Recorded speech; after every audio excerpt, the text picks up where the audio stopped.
রাধে রাধে। গোপুসোনার চ্যানেলে জন্মাষ্টমীর last part এসে গেছে। কালকে বলেছিলাম আমার রাধা গোবিন্দের দর্শন দেবো একদম শৃঙ্গার করিয়ে। দেখো কথা রেখেছি, কেমন শৃঙ্গার হয়েছে জানিও তোমরা।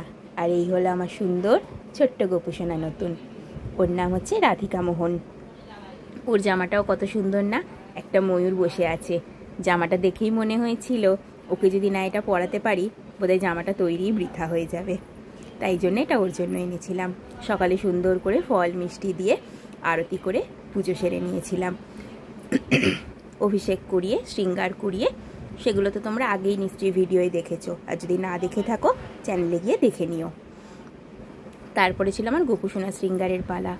জন্মদিন অর্থাৎ জন্মাষ্টমী। আজকে তো সুন্দর করে গোপুকে সাজাতেই হবে, তাই আমি নিজের সাধ্য মতো করে চেষ্টা করেছি গোপুসোনাকে যাতে সবচেয়ে সুন্দর দেখতে লাগে। হলুদ তো আমার গোবিন্দর প্রিয় রং, তাই জন্য এবারে জন্মাষ্টমীতে হলুদ রংটাই পছন্দ করেছিলাম বাবুদের জামা তৈরির জন্য। কেমন লাগছে তোমরা জানিও। তোমরাও জন্মাষ্টমীতে নিশ্চয়ই খুব আনন্দ করেছো, গোবিন্দর জন্মদিন বলে কথা। আর এদিকে আমার রাধারানীকে দেখো কত মিষ্টি লাগছে। কদিন পরেই যে রাধা অষ্টমী, তারও তো জন্মদিন, সেই আনন্দও রয়েছে। সুন্দর করে পুষ্প শৃঙ্গারও করিয়ে দিয়েছি। যেহেতু তো ভারী পোশাক তাই বেশি মোটা মালা পরাইনি, হালকা পরিয়েছি। আর এই মাটির পুতুলগুলো দেখো প্রত্যেক বছর কিনতে কিনতে কত জমে গেছে, আর সেইগুলো দিয়ে সুন্দর করে একটু সাজিয়ে দিয়েছি জন্মদিনে। ঝুলন সাজানো তো হয়নি সেভাবে, তাই জন্মাষ্টমীতেই সাজিয়ে দিয়েছি। কত সুন্দর সুন্দর পুতুলগুলো, আমার তো দেখে মন ভরে গেছে। তোমাদের কেমন লাগলো জানিও। আর সবাইকে তোমরা দর্শন করে নাও, আর সবাইকে কোটি কোটি প্রণাম জানিও, যাতে সবাই সুখে শান্তিতে ভালোভাবে থাকতে পারো। এই কামনাই করি গোপুর কাছ থেকে। সবাইকে শৃঙ্গার করানোর পরে এবার ভোগ তৈরির পালা।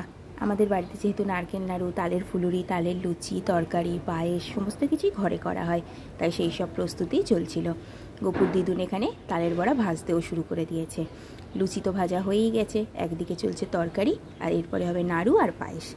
এইভাবে সুন্দরভাবে ভোগ রান্না করে সন্ধেবেলা আমাদের পুজো শুরু হয়ে গেছিলো।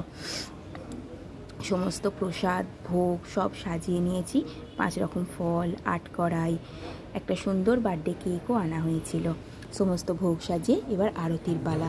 তোমরা আরতি দর্শন করো এবং প্রত্যেকেই জীবন যেন আলোকিত হয়ে ওঠে এবং সবাই যেন খুব ভালো থাকো, সুস্থ থাকো, এই কামনা করি। আরতি পর্ব শেষ করে ভোগ নিবেদন করে জন্মাষ্টমীর ব্রতকথা পড়ে এইভাবেই আমরা পুজো শেষ করেছিলাম। আর লাস্টে বাবুদের কাছ থেকে অনুমতি নিয়ে বার্থডে কেকটা আমি কেটে ওদের সবাইকে একটু একটু করে মুখে খাইয়ে দিয়েছি।